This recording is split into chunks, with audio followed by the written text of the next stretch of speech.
Video number 2 of the Shiny session or Shiny week in our R class.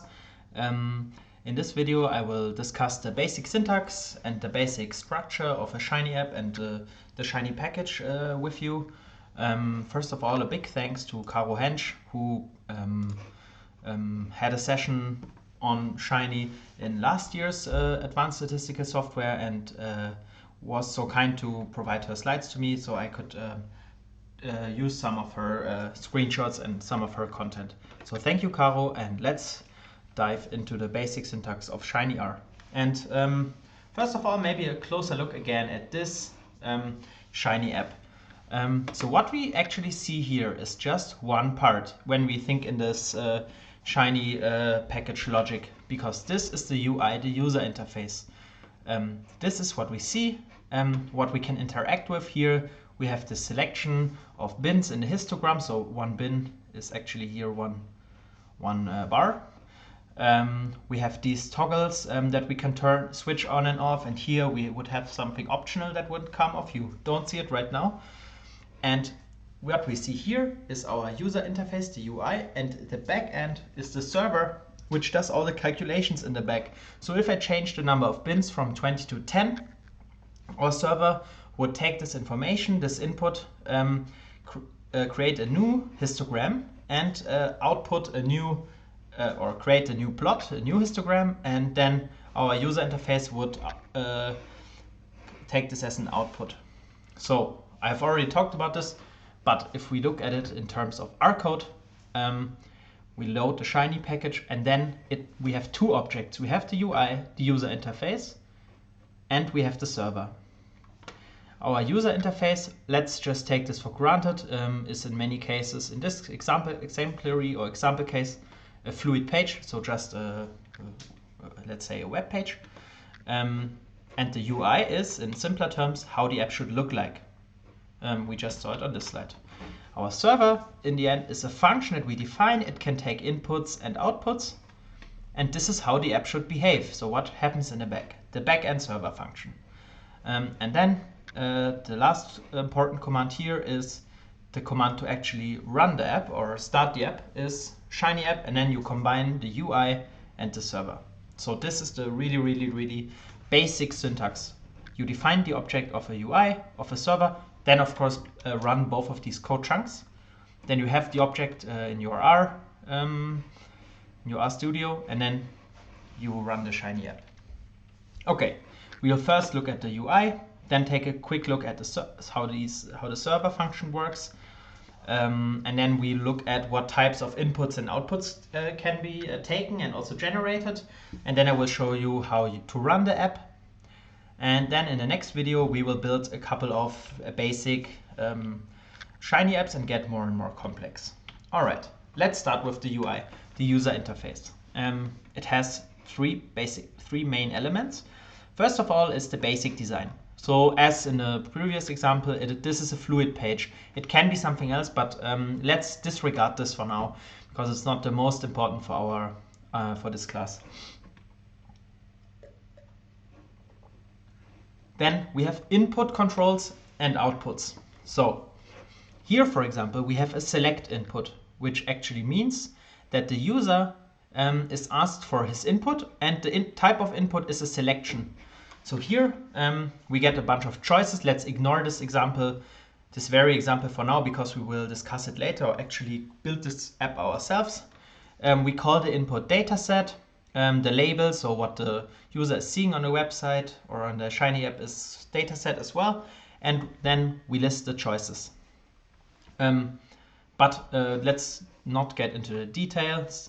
The UI features inputs and outputs. So actually, I think you know this from basic websites, there's stuff you can see, for example, a table or a summary or a graph or whatever, and there's stuff that you can input information. It can be a number, it can be a selection, it can be a date or whatever. And then in the back end we have the server. It has two main functionalities. First of all, let's start with the second. It processes inputs, so I type, for example, my name into the Shiny app. Then the Shiny app takes it to the server. It processes what the input it just got, the information I provided it with, And based on these informations, it creates outputs. So here, for example, creates a text output that is called text underscore output. Really easy example. So the basic setup, we have the UI, it takes inputs and it plots or it shows outputs, and the server, it processes inputs and it creates outputs. Yeah. So let's first look at inputs.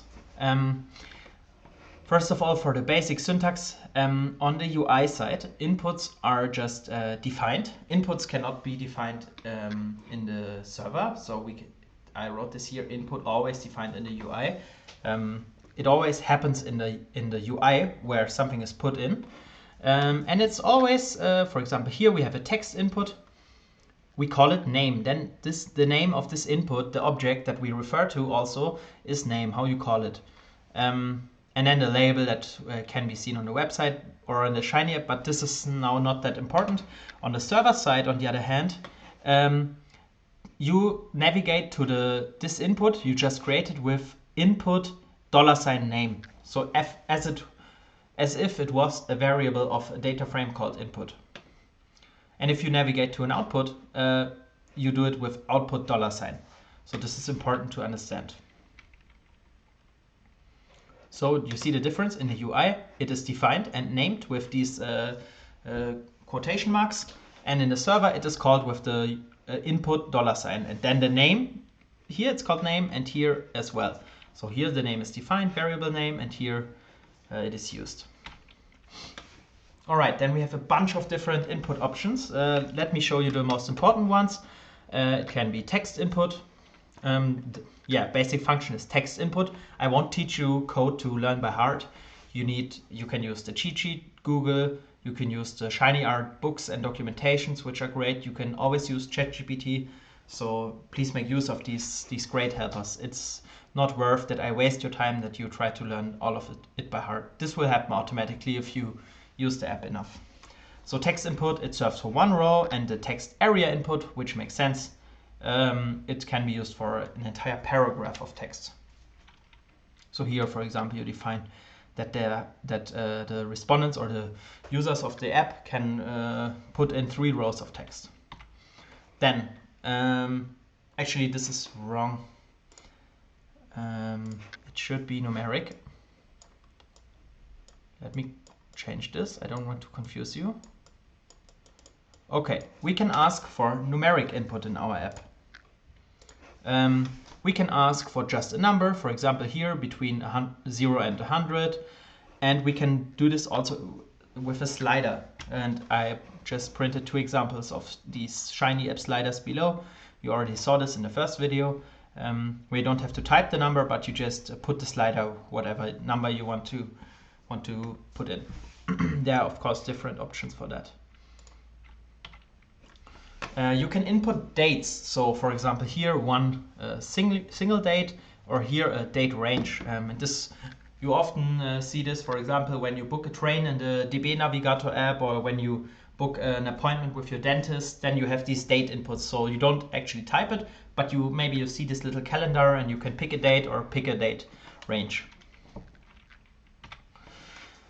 And then you have here some choice input or list selection. For example, a drop down where you can select one item, or this is a radio button. It's used with the function radio buttons within the UI Fluid page. There can also be multiple choice selections, or many other options. This was just to showcase it or tell you that this is an option. All right, so far so good for inputs. Let's take a look at outputs. And again, in the UI, they are just referenced with its name and in brackets. And in the server, you navigate to them. If you use output, then the $, and then the name. So similar as with inputs. On the server side, you use the $. On the UI side, you use this in quotation marks. And then what's also important, but I just want to touch this briefly. Maybe we'll talk more about it on Friday. We use these render function, render a table here, for example, for something that's called responsive design.